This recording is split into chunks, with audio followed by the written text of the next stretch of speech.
அப்பா,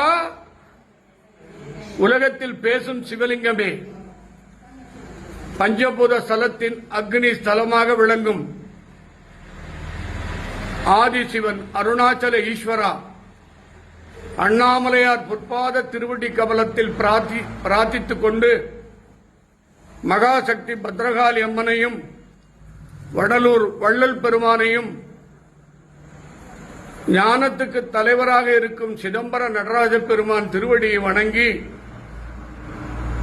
9 லிங்கமாக இருக்கும் நவலிங்கம், இது ஒவ்வொரு லிங்கமும் ஒவ்வொரு கிரகத்துக்கு கட்டுப்பட்டவை சிவன். இதன் இந்த அருள் பெறுவதற்கு யாரெல்லாம் வந்திருக்கிறார்களோ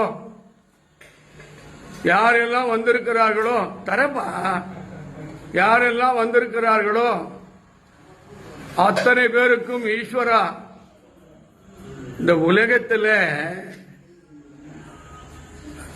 கோடிக்கணக்கான மக்கள் இருக்காங்க.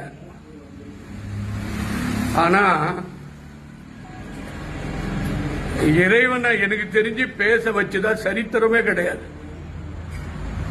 அது பட்டாச்சாரியாக இருக்கட்டும், அது குருக்களா இருக்கட்டும், ஆதீனமா இருக்கட்டும், பீடாதிபதியா இருக்கட்டும், மடாதிபதியா இருக்கட்டும், அர்ச்சனை செய்து சங்கல்பம் பண்ணி தீபார்த்தனை பண்ணி அவங்க சங்கல்பம் பண்ணிட்டு மக்களுக்கு காட்டுவாங்க. உலகத்தில் இந்த மாதிரி நடக்கக்கூடிய அற்புதங்கள் கோடியில் பல கோடியில் ஒருத்தருக்கு தான் சிவனும் பத்ரகாளி அம்மனும் கணபதியும் முருகனும் சேர்ந்து பெரும் சக்திகளும் சேர்ந்து வாக்கு பலம், ஞான பலம், அருள் பலத்தை கொடுப்பார்கள். யார் ஒருவருக்கு சிவனுடைய ஞான பலம் கிடைத்து விடுகிறதோ அவர் உடம்பெல்லாம் ஞான தேகமாக மாறும். அந்த உடல் அழிவே அழியாது. உயிர் நேராக சிவன் திருவடியில் சென்றுவிடும்.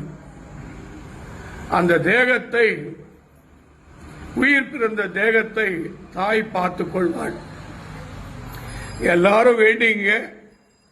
இப்பொழுது நாம் நவலிங்கேஸ்வரர் அருளை பெறுவோம். இப்ப கண் திறந்து வேண்டிங்க. ஒரு நிமிஷம்.